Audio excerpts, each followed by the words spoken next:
Book 1, Feathers of the Fallen. Stop that pathetic sniveling, the son snorted while waving the ebbing pain from his knuckles. Violent as he was, Saturnine never had the makings of a skilled warrior. Had you expected to be eternal, immortal perhaps? The devil knew what answer Samyaza would give, but was far too entertained with bullying him about to care. How I've come to despise your lot, the bright and glorious first feathers of the fallen. One failed rebellion, one fall from grace, and now you're all broken, frightened little creatures. Not a qualm amongst you about sending scores of your children to blaze a failed warpath across the stars, so long as you were free to creep and cower about this disgusting pit. Samyaza had been enjoying a dry vintage before Saturnine arrived. The half-full glass was emptied by Saturnine, just for spite. Sariel may have been a belligerent lunatic, but at least he managed to get one fact straight. Hell, despite its strength and despite its own pride, will never emerge from out the abyss we were cast into so long ago. Saturnine saw his father, or at least what was left of him within that hollow shell of a creature. If you're going to murder me, then be done with it already.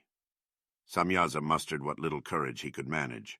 Even within the depths of his degrading insanity, the old devil understood the unavoidable fact of his death.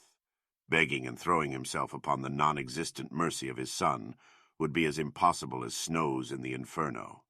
Even still, the frail devil held a glimmer of hope in his eye. To Saturnine it appeared that his father had either resigned to his fate, or had yet one more hand to play. Since I am to die, would you be wise enough to hear my final words? Saturnine took up a solid bronze candlestick, and with it motioned for his father to proceed. It is no secret that I never wanted you, Saturnine, but that does not mean that up until now I haven't respected you. Samyaza began with a labored breath. You're a clever bastard. You've always been one, but intelligence is something you sorely lack.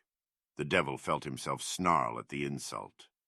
When I drew up the marriage contract for you and Diva, I didn't do it with your happiness in mind, nor did I do it because I had anything to gain from the deal. Saturnine was confused, interested but ultimately confused as to where Samyaza was going with this. I had to keep you from Namath's daughter, Kalidora. I knew you desired her, but that could never be. Saturnine scowled to hear him mention her. It was for the family. Had you persisted? Had you continued to chase her? Like a spoiled child whose favorite toy had been snatched away, Saturnine lashed out. You've signed your own death warrant, you fool.